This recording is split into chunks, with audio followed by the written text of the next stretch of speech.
If the U.S. hasn't figured out that the Chinese Communist Party wants to take over the U.S. yet, there's a huge price for America to pay for a long time in the coming future.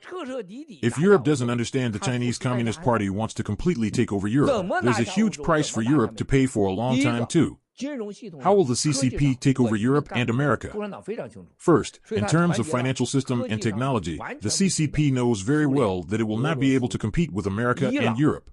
So CCP unites the technologically weak countries, Russia, Iran, North Korea, and oil lord countries like Saudi Arabia, Pakistan, Egypt.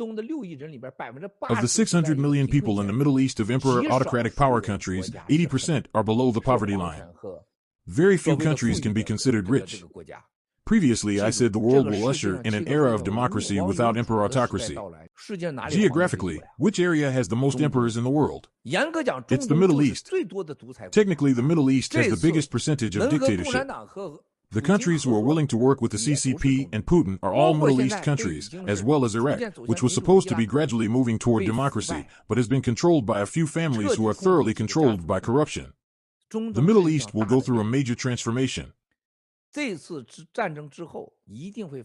After this war, you will surely witness the countries in the Middle East will break out of the emperor's autocracy and embrace an era of democracy. So the mayhem in the Middle East is the last madness of the CCP.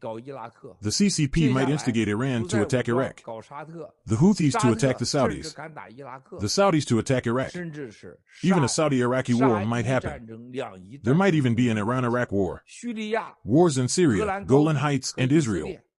Full scale of war. And then the terrorists will join too, such as Taliban from Afghanistan will come forward too. This is CCP to open its Pandora's box. It's the final war between totalitarianism, dictatorship, and democracy of the human race. Humanity will pay a huge price.